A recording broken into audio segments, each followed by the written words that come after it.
Antiepileptic drugs.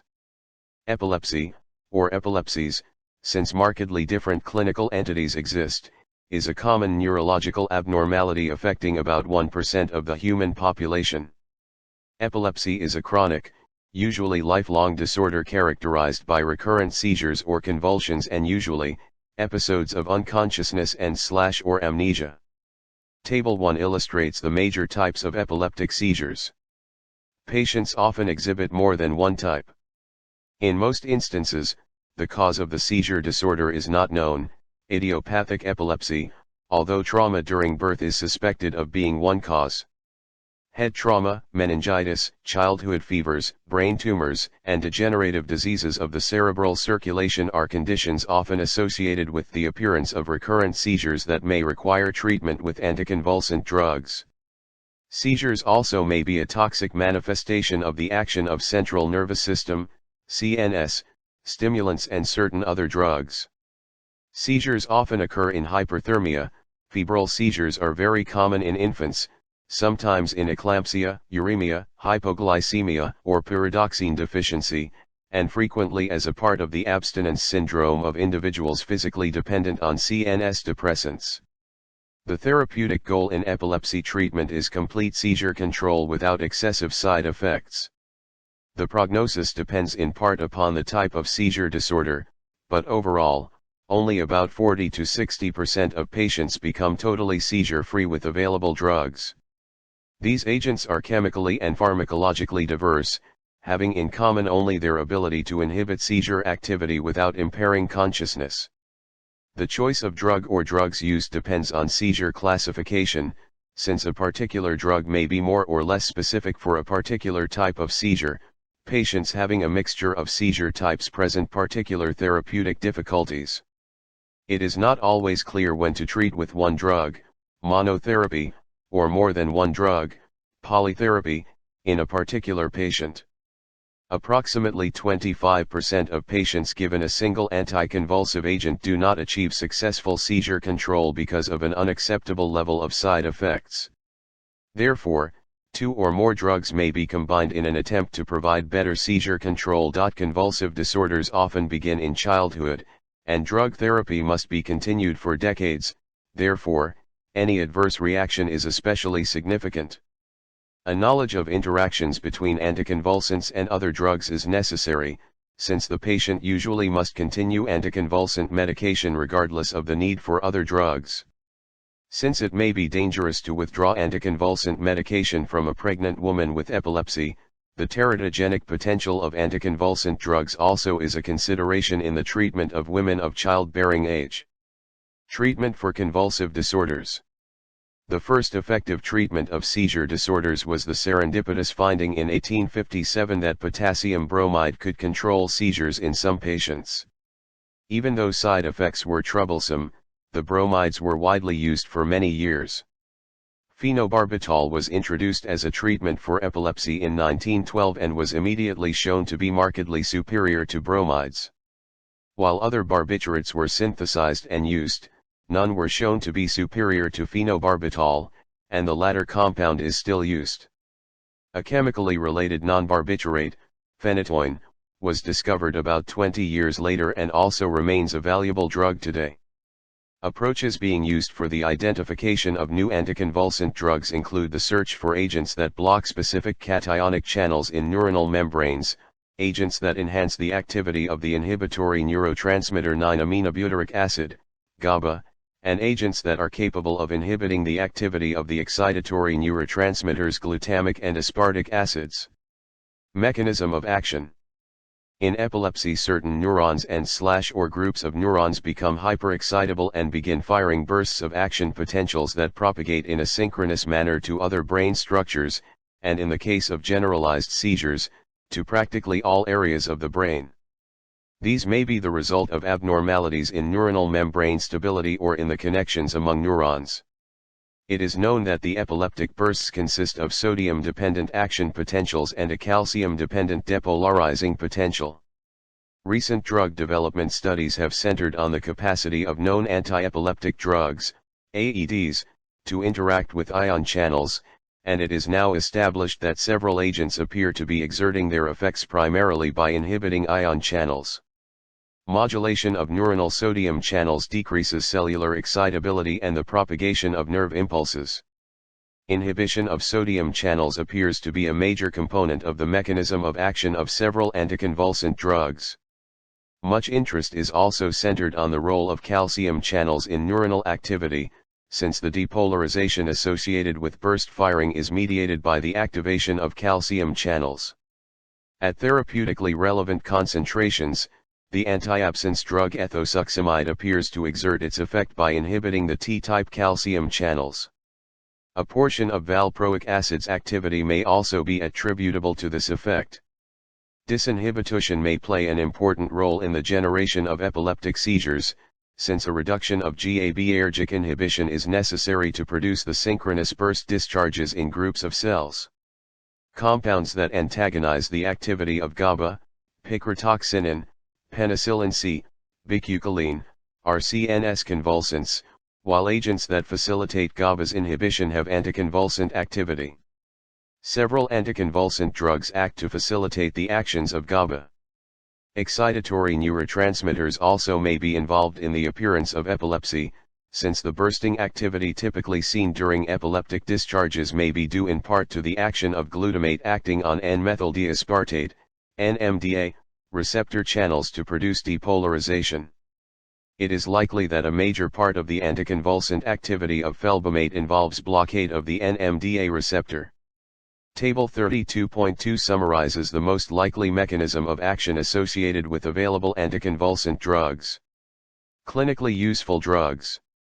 Anticonvulsant drugs may be divided into 4 classes, based on their most likely mechanism of action. Although it may be premature to assign a mechanism of action to some of these compounds, the proposed classes are a convenient way to group the drugs. Furthermore, the classes themselves may have relevance, since compounds in a particular category are often used for the same clinical indication. For a proposed mechanism of action to be considered relevant for a given drug, the effect must occur at concentrations similar to those that are likely to be achieved therapeutically. Sodium-dependent action potentials inhibitors. Drugs sharing this mechanism include phenytoin, diphenhydramine, carbamazepine, tegretol, oxcarbazepine, trileptal, topiramate, topamax, valproic acid, dipakene, Zona Samide, Zonegran, and lamotrigine, lamictal. All of these agents have the capacity to block sustained high-frequency repetitive firing, SRF, of action potentials. This is accomplished by reducing the amplitude of sodium-dependent action potentials through an enhancement of steady-state inactivation. The sodium channel exists in 3 main conformations: a resting, R, or activatable state, an open, 0, or conducting state, and an inactive, I, or non-activatable state. The anticonvulsant drugs bind preferentially to the inactive form of the channel. Because it takes time for the bound drug to dissociate from the inactive channel, there is time dependence to the block. Since the fraction of inactive channels is increased by membrane depolarization as well as by repetitive firing, the binding to the I state by antiepileptic drugs can produce voltage-use- and time-dependent block of sodium-dependent action potentials. This effect is similar to that of local anesthetic drugs and is shown in figure.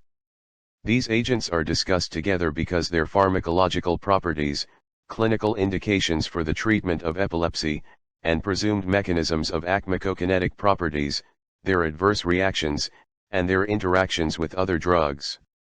In addition to blocking sodium channels, some possess other therapeutically relevant mechanisms of action as well. Phenytoin. Phenytoin is a valuable agent for the treatment of generalized tonic-clonic seizures and for the treatment of partial seizures with complex symptoms. The establishment of phenytoin, at that time known as diphenylhydantoin, in 1938 as an effective treatment for epilepsy was more than simply the introduction of another drug for treatment of seizure disorders. Until that time the only drugs that had any beneficial effects in epilepsy were the bromides and barbiturates, both classes of compounds having marked CNS depressant properties. The prevailing view among neurologists of that era was that epilepsy was the result of excessive electrical activity in the brain, and it therefore seemed perfectly reasonable that CNS depressants would be effective in antagonizing the seizures. Consequently, many patients received high doses of barbiturates and spent much of their time sedated. Also, since CNS depression was considered to be the mechanism of action of AEDs, the pharmaceutical firms were evaluating only compounds with profound CNS depressant properties as potential ITY in the brain, and it therefore seemed perfectly reasonable that CNS depressants would be effective in antagonizing the seizures. Consequently, many patients received high doses of barbiturates and spent much of their time sedated. Also, since CNS depression was considered to be the mechanism of action of AEDs, the pharmaceutical firms were evaluating only compounds with profound CNS depressant properties as potential anti-epileptic agents. It was, therefore, revolutionary when phenytoin was shown to be as effective as phenobarbital in the treatment of epilepsy without any significant CNS depressant activity. This revolutionized the search for new anticonvulsant drugs, as well as immediately improving the day-to-day functioning of epileptic patients. An understanding of absorption, binding, metabolism, and excretion is more important for phenytoin than it is for most drugs. Following oral administration, phenytoin absorption is slow but usually complete, and it occurs primarily in the duodenum. Phenytoin is highly bound, about 90%, to plasma proteins, primarily plasma albumin. Since several other substances can also bind to albumin, phenytoin administration can displace, and be displaced by, such agents as thyroxine, triiodothyronine, valproic acid, sulfafurazole, and salicylic acid. Phenytoin is one of very few drugs that displays zero order, or saturation, kinetics in its metabolism. At low blood levels, the rate of phenytoin metabolism is proportional to the drug's blood levels, i.e., first-order kinetics. However, at the higher blood levels usually required to control seizures, the maximum capacity of drug metabolizing enzymes is often exceeded, i.e., the enzyme is saturated, and further increases in the dose of phenytoin may lead to a disproportionate increase in the drug's blood concentration. Since the plasma levels continue to increase in such a situation, steady-state levels are not attained, and toxicity may ensue. Calculation of half-life, T, values for phenytoin often is meaningless, since the apparent half-life varies with the drug blood level. Acute adverse effects seen after phenytoin administration usually result from overdosage. They are generally characterized by nystagmus, ataxia, vertigo, and diplopia, cerebellovestibular dysfunction. Higher doses lead to altered levels of consciousness and cognitive changes. A variety of idiosyncratic reactions may be seen shortly after therapy has begun. Skin rashes, usually morbilliform in character, are most common. Exfoliative dermatitis or toxic epidermal necrolysis, Lyell syndrome, has been observed but is infrequent. Other rashes occasionally have been reported, as have a variety of blood dyscrasias and hepatic necrosis. The most common side effect in children receiving long-term therapy is gingival hyperplasia, or overgrowth of the gums, occurs in up to 50% of patients. Although the condition is not serious, it is a cosmetic problem and can be very embarrassing to the patient. Hirsutism also is an annoying side effect of phenytoin, particularly in young females. Thickening of subcutaneous tissue, coarsening of facial features, and enlargement of lips and nose, hydantoin facies, are often seen in patients receiving long-term phenytoin therapy. Peripheral neuropathy and chronic cerebellar degeneration have been reported, but they are rare.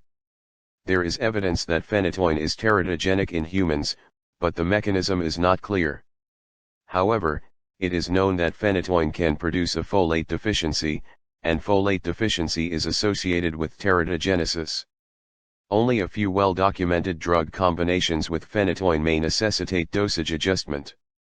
Co-administration of the following drugs can result in elevations of plasma phenytoin levels in most patients: cimetidine, chloramphenicol, disulfiram, sulfiamide, and isoniazid, in slow acetylators.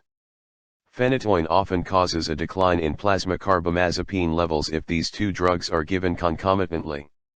Ethatoin and mefenantoin are congeners of phenytoin that are marketed as AEDs in the United States.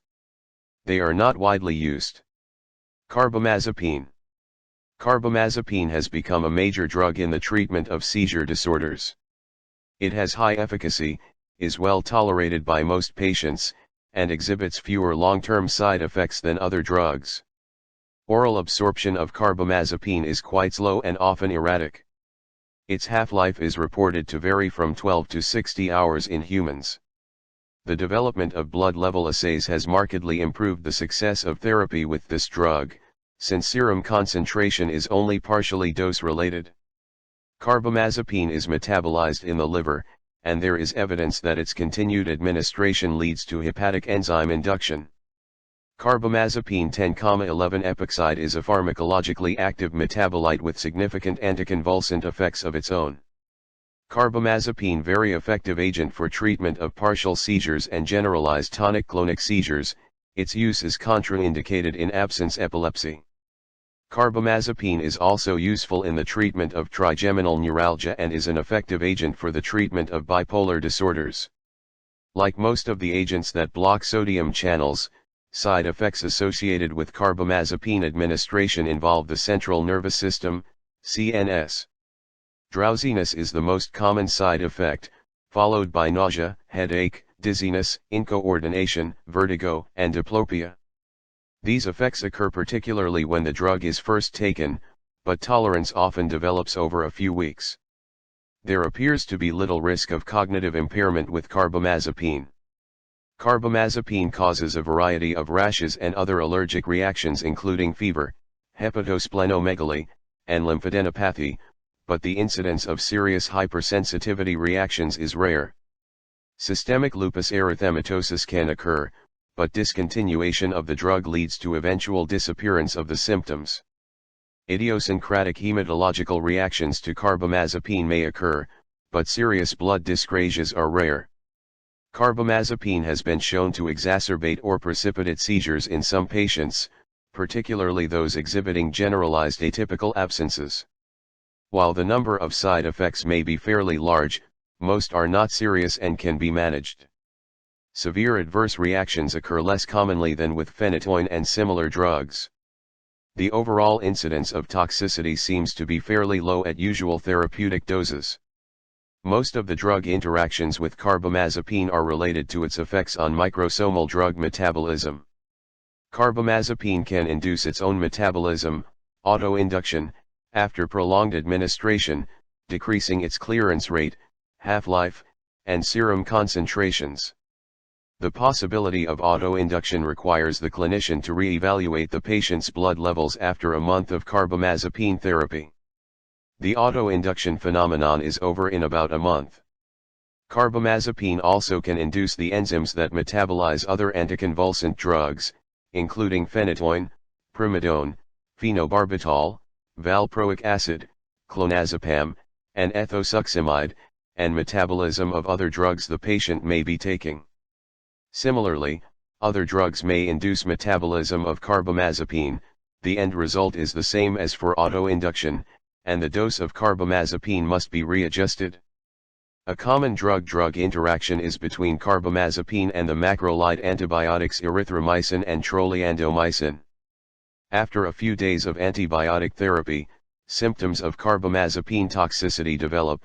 This is readily reversible if either the antibiotic or carbamazepine is discontinued.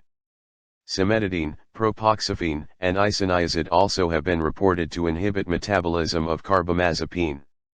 It is essential to monitor blood levels and adjust the dose if necessary whenever additional drugs are given to patients taking carbamazepine. Oxcarbazepine. Oxcarbazepine is chemically and pharmacologically closely related to carbamazepine, but it has much less capacity to induce drug metabolizing enzymes. This property decreases the problems associated with drug interactions when oxcarbazepine is used in combination with other drugs. The clinical uses and adverse effect profile of oxcarbazepine appear to be similar to those of carbamazepine. Lamotrigine. Lamotrigine has a broad spectrum of action and is effective in generalized and partial epilepsies. Its primary mechanism of action appears to be blockage of voltage-dependent sodium channels, although its effectiveness against absence seizures indicates that additional mechanisms may be active. Lamotrigine is almost completely absorbed from the gastrointestinal tract, and peak plasma levels are achieved in about 2 to 5 hours. The plasma half-life after a single dose is about 24 hours. Unlike most drugs, lamotrigine is metabolized primarily by glucuronidation. Therefore, it appears likely that lamotrigine will not induce or inhibit cytochrome P450 isozymes, in contrast to most AEDs.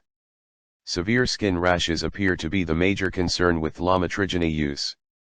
The incidence of rash is greater in children than in adults. Other adverse effects are similar to those of drugs with the same mechanism of action, such as cerebellovestibular changes leading to dizziness, diplopia, ataxia, and blurred vision. Disseminated intravascular coagulation has been reported. Topiramate. Topiramate is most useful in patients with generalized tonic-clonic seizures and those with partial complex seizures. Topiramate causes a higher incidence of CNS-related side effects, primarily cognitive slowing and confusion, than other AEDs. It does not appear to cause a significant incidence of rashes or other hypersensitivity reactions. However, a significantly higher incidence of kidney stones has been observed in persons receiving topiramate than in a similar untreated population. Zona Samide. Zona Samide has only recently been approved for use in the United States, although it has been available in Japan for several years. It is effective in partial complex and generalized tonic-clonic seizures and also appears to be beneficial in certain myoclonic seizures. It has a long half-life, about 60 hours, and requires about 2 weeks to achieve steady-state levels. It causes cerebellovestibular side effects similar to those of most other AEDs, sharing its mechanism of action. In addition, it appears to cause an increased incidence of kidney stones. Valproic acid, sodium valproate. Although it is marketed as both valproic acid, DPCNE, and as sodium valproate, Depakote, it is the valproate ion that is absorbed from the gastrointestinal tract and is the active form. As with several other AEDs, it is difficult to ascribe a single mechanism of action to valproic acid. This compound has broad anticonvulsant activity, both in experimental studies and in the therapeutic management of human epilepsy. Valproic acid has been shown to block voltage-dependent sodium channels at therapeutically relevant concentrations. In several experimental studies, valproate caused an increase in brain GABA. The mechanism was unclear. There is evidence that valproate may also inhibit T-calcium channels and that this may be important in its mechanism of action in patients with absence epilepsy.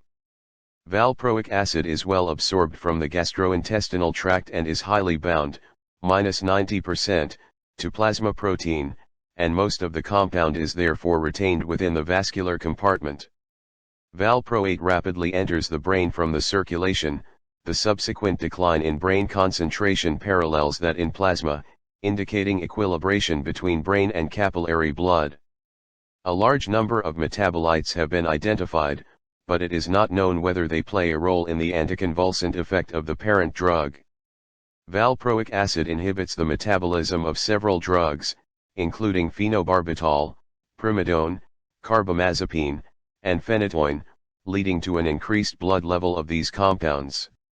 At high doses, valproic acid can inhibit its own metabolism.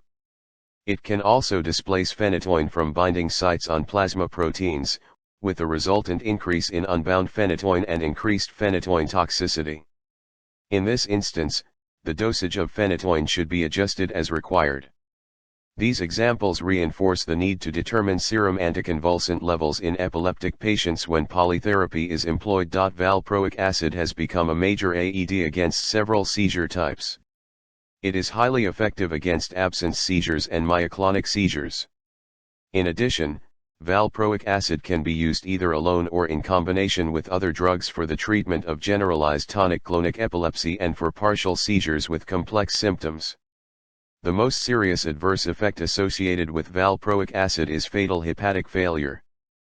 Fatal hepatotoxicity is most likely to occur in children under age 2 years, especially in those with severe seizures who are given multiple anticonvulsant drug therapy. The hepatotoxicity is not dose-related and is considered an idiosyncratic reaction. It can occur in individuals in other age groups, and therefore, valproic acid should not be administered to patients with hepatic disease or significant hepatic dysfunction or to those who are hypersensitive to it. Valproic acid administration has been linked to an increased incidence of neural tube defects in the fetus of mothers who received valproate during the first trimester of pregnancy. Patients taking valproate may develop clotting abnormalities. Valproic acid causes hair loss in about 5% of patients, but this effect is reversible. Transient gastrointestinal effects are common, and some mild behavioral effects have been reported. Metabolic effects, including hyperglycemia, hyperglycinuria, and hyperammonemia, have been reported. An increase in body weight also has been noted. Valproic acid is not a CNS depressant, but its administration may lead to increased depression if it is used in combination with phenobarbital, primidone, benzodiazepines, or other CNS depressant agents. Drugs that primarily enhance the action of GABA. A major effort has been directed to the search for agents that can mimic, facilitate, prolong, or enhance the actions of GABA, with the expectation that such compounds will likely be beneficial in the treatment of convulsive disorders. Although there have been some disappointments, in general this appears to be a fruitful approach in the search for better and safer anti-epileptic compounds. Benzodiazepines. Several benzodiazepines are used in the management of epileptic seizures, although only a few are approved for the treatment of seizure disorders in the United States. Since the benzodiazepines share many properties, they will be discussed as a class. Individual members will be mentioned for specific indications. The primary action of the benzodiazepines as anticonvulsants is to enhance inhibition through their interaction with the GABA receptor at the benzodiazepine binding site. However, there appears to be an additional action of benzodiazepines, blocking voltage-dependent sodium channels. This effect is not seen at usual doses but is likely a factor in their use in the treatment of status epilepticus, discussed later. Benzodiazepines are well absorbed, and the oral route is preferred in most situations. In the treatment of status epilepticus, the preferred route is usually intravenous. Benzodiazepines are extensively metabolized by the microsomal drug metabolizing system. Frequently an active compound is broken down to another agent that is also active pharmacologically. This is the reason for the long duration of action of several benzodiazepines. The benzodiazepines have many clinical indications and are discussed in chapters 25, 30, 35, and 40. As AEDs, they have their major usefulness in the treatment of absence, myoclonic, and atonic seizures and in the emergency treatment of status epilepticus. Drowsiness occurs readily and unfortunately is usually a problem at therapeutic doses. The other limiting side effect of the benzodiazepines is the rapid development of tolerance to their anticonvulsant effects. Although all of the benzodiazepines are similar, certain ones are employed more for the treatment of seizure disorders. Clonazepam was the first benzodiazepine approved in the United States specifically for the treatment of convulsive disorders. Clonazepam is a very long-acting compound with potent anticonvulsant activity. Unfortunately, sedation and tolerance tend to limit its usefulness. Drooling and hypersalivation may be troublesome in children and in infants. Lorazepam is the benzodiazepine of choice for emergency treatment of status epilepticus, serial seizures, and prolonged seizures and for prophylaxis of febrile seizures. The intravenous route is preferable for emergency treatment. Clorazepate dipotassium is approved in the United States as an adjunct in the treatment of partial complex seizures. It appears to be useful, especially in patients with high seizure frequencies and psychic disturbances. Other benzodiazepines have been used as AEDs but are not approved for this use in the United States. They include lorazepam, ativan, nitrazepam, megatin, and clobazam, Urbinol. It is unlikely that these drugs offer any advantages over similar agents. Tiagabine. Tiagabine, gabitril, blocks the reuptake of GABA into neurons and glia, thereby resulting in higher levels of GABA in the synaptic cleft. The ability to increase GABA concentrations is presumed to be involved in the effectiveness of tiagabine in the treatment of seizure disorders. It is primarily used in the treatment of partial complex seizures. Adverse effects of tiagabine administration include dizziness, somnolence, nervousness, nausea, and confusion. Vigabatrin. Vigabatrin, Sabril, is a relatively specific irreversible inhibitor of GABA transaminase, GABA-T, the major enzyme responsible for the metabolism of GABA in the mammalian CNS. As a result of inhibition of GABA-T, there is an increase in the concentration of GABA in the brain and consequently an increase in inhibitory neurotransmission. Vigabatrin is well absorbed orally and is distributed to all body systems. The major route of elimination for vigabatrin is renal excretion of the parent compound. No metabolites have been identified in humans. At present, the primary indication for vigabatrin is in the treatment of patients with partial seizures, but it appears to be an effective and generally well-tolerated anti-epileptic medication for other seizure types as well. It should not be used in patients with absence epilepsy or with myoclonic seizures. Vigabatrin is not approved as an AED in the United States, although it is approved in many other countries. Phenobarbital and primidone, mycilline. Phenobarbital and primidone are quite similar both chemically and pharmacologically, and much of the anticonvulsant activity of primidone may be ascribed to its metabolic conversion to phenobarbital. As would be expected in such a case, the clinical indications for the two compounds are very similar. There is some indication that primidone may be more effective in the treatment of partial seizures with complex symptoms, but the evidence is not compelling. The primary mechanism of action of phenobarbital is related to its effect of facilitating GABA inhibition. By binding to an allosteric site on the GABA benzodiazepine receptor, hence by prolonging the opening of the chloride channels, phenobarbital enhances GABA's inhibitory activity. At somewhat higher concentrations, phenobarbital can block sodium channels, similar to drugs previously discussed, and may block excitatory glutamate responses. Phenobarbital is effective orally and is distributed widely throughout the body. It is metabolized by microsomal drug metabolizing enzymes, but up to 50% of the parent drug is excreted unchanged by the kidneys. Primidone is metabolized to phenobarbital and phenylethylmalonamide. The latter metabolite has anticonvulsant activity, but most of the anticonvulsant efficacy of primidone is due to the phenobarbital that is produced. The major untoward effect of phenobarbital and primidone, when used as anticonvulsants, is sedation. Another side effect of considerable importance, particularly in children, is a possible disturbance in cognitive function. Even when the serum concentration is within the therapeutic range, apparently the ability to concentrate and perform simple tasks is decreased. At present, phenobarbital and primidone are considered as alternative drugs for the treatment of partial seizures and for generalized tonic-clonic epilepsy. They are judged to be less effective than carbamazepine and phenytoin. Phenobarbital and primidone are classic agents capable of inducing microsomal drug metabolizing enzymes. And this fact must be considered when using either drug singly or in combination with other agents. Consequently, many interactions can occur between phenobarbital and primidone and a variety of other drugs, and it is necessary, therefore, to monitor drug blood concentrations to ensure that therapeutic levels of all administered agents are being maintained. Phenobarbital and primidone are known to alter blood phenytoin levels. If valproic acid is administered with either phenobarbital or primidone, striking increases in phenobarbital blood levels are frequently observed. Two other barbiturates, mephobarbital, mebarol, and metherbital, gamonil, continue to be marketed as anticonvulsant drugs, but they are infrequently used. Drugs block T-calcium channels. Ethosuximide.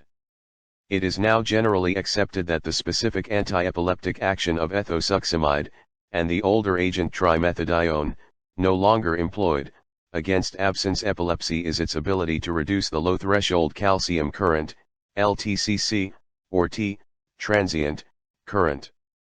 These currents underlie the 3 Hz spike wave discharges that are characteristic of absence epilepsy. A blockade of T calcium current is likely also to be a mechanism used by valproic acid. The only clinical use for ethosuximide, Zerontin, is in the treatment of absence epilepsy. If absence attacks are the only seizure disorder present, ethosuximide alone is effective. If other types of epilepsy are present, ethosuximide can be readily combined with other agents. For the most part, ethosuximide is a safe drug. Most of the side effects are dose-related and consist of nausea, gastrointestinal irritation, drowsiness, and anorexia. A variety of blood dyscrasias have been reported, but serious blood disorders are quite rare. Felbamate. Felbamate, Felbatol, was introduced with the expectation that it would become a major drug in the treatment of epilepsy. Felbamate exhibited few manifestations of serious toxicity in early clinical trials. Soon after its introduction, however, it became apparent that its use was associated with a high incidence of aplastic anemia. Consequently, felbamate is indicated only for patients whose epilepsy is so severe that the risk of aplastic anemia is considered acceptable. While its mechanism of action has not been clearly established, felbamate shows some activity as an inhibitor of voltage-dependent sodium channels in a manner similar to that of phenytoin and carbamazepine. Felbamate also interacts at the strychnine-insensitive glycine recognition site on the NMDA receptor iono-4 complex. Whether this effect is important to its anticonvulsant activity is not clear. Gabapentin. Gabapentin, neurotonin, was initially designed to be a rigid analog of GABA. When it was discovered to have anti-epileptic properties, it was assumed that this activity was related to a GABAergic mechanism. However, subsequent studies have failed to show any GABAergic activity of gabapentin. Although it has not yet been possible to ascribe any definite mechanism to its anti-epileptic activity, there is recent evidence that it may function as an agonist at GABA receptors in the brain. Gabapentin is recommended as adjunctive therapy in the treatment of partial seizures in adults. When used with other drugs, it appears to be an effective AED. It is usually not effective when employed alone for patients with severe seizures. Gabapentin is generally well tolerated, with somnolence, dizziness, and ataxia the most commonly reported adverse effects. A low incidence of potentially serious side effects and no significant allergic reactions have been reported. Levetiracetam. Levetiracetam, Keppra, has recently been approved for the treatment of partial onset seizures. It appears to be safe and effective. Its exact therapeutic profile has yet to be determined. It does not appear to share any of the mechanisms of action of agents that have been discussed to this point. It does have a highly specific brain-binding site, but the significance of this observation to its mechanism of action has not been elucidated. Anticonvulsant drugs and pregnancy. The treatment of epileptic pregnant women poses particularly difficult questions. There is good evidence of an increased risk of congenital malformations in infants born of women taking anti-seizure medication during pregnancy, although most such women give birth to normal infants. Because most patients are taking multiple medications and congenital malformations can occur even without medication, it is difficult or impossible to demonstrate a cause and effect relationship for most agents. In some cases the evidence is clearer. Valproic acid has been known to cause spina bifida in a small percentage of cases. Phenytoin has also long been implicated in causing birth defects, and a specific fetal hydantoin syndrome has been suggested. The most common abnormality seen in children of mothers receiving anti-epileptic therapy is cleft palate. Withdrawal of medication from an epileptic pregnant woman is not without its hazards, to the patient and possibly to the fetus. It is not clear whether maternal seizures can directly affect the fetus. If it is feasible, the physician should prescribe only one drug at the lowest effective dosage to minimize teratogenic risks. The U.S. Food and Drug Administration has developed a use in pregnancy rating system that attempts to provide physicians with information that they can use to evaluate the risk to the fetus compared to the benefit to the patient. This classification uses 5 categories. A. Controlled studies show no risk. B. No evidence of risk to humans. C. Risk cannot be ruled out. D. Positive evidence of risk, and X. Contraindicated in pregnancy. Using this classification, all approved AEDs are in pregnancy category C except carbamazepine, which is in pregnancy category D. Neither phenytoin nor valproic acid is classified, but both have black box warnings regarding teratogenicity. A deficiency of folate during gestation has been associated with abnormal fetal growth and development. Since most AEDs cause some degree of folate deficiency, it is considered worthwhile to administer folate daily as a supplement during the period of organogenesis in the first trimester. Another concern in infants of mothers with epilepsy is a serious hemorrhagic disorder that is associated with a high, 25 to 35%, mortality. This probably results from the finding that many AEDs can act as competitive inhibitors of vitamin K-dependent clotting factors. The competitive inhibition can be overcome by the administration of oral vitamin K supplements to the mother during the last week or 10 days of pregnancy. Treatment of febrile seizures. Convulsions associated with fever often occur in children 3 months to 5 years of age. Epilepsy later develops in approximately 2 to 3% of children who exhibit one or more such febrile seizures. Most authorities now recommend prophylactic treatment with anticonvulsant drugs only to patients at highest risk for development of epilepsy and for those who have multiple recurrent febrile seizures. Phenobarbital is the usual drug, although diazepam is also effective. Phenytoin and carbamazepine are ineffective, and valproic acid may cause hepatotoxicity in very young patients. Treatment of status epilepticus. Status epilepticus is a continuous seizure state that can prove fatal unless the convulsions are terminated. It is a leading cause of death in epileptic patients and must be considered a medical emergency. The choice of drug may not be as important as establishing and correcting the cause of the seizures, maintaining vital functions, and beginning drug treatment as soon as possible. Virtually any general CNS depressant, including general anesthetics, can be used to terminate the seizure state. The pharmacological treatment of choice at present consists of intravenous infusion of either diazepam or lorazepam, the only benzodiazepines available in the United States for parenteral administration, or fosphenytoin. Fosphenytoin, Cerebix, is a prodrug that is highly soluble in intravenous solutions without solubilizing agents and is supplied in vials for intravenous use. Fosphenytoin is converted to phenytoin following parenteral administration. It is very effective in terminating seizures and will stop most status epilepticus episodes and provide long-term control without any decreased level of consciousness. All of these drugs should be administered slowly to avoid respiratory depression and apnea.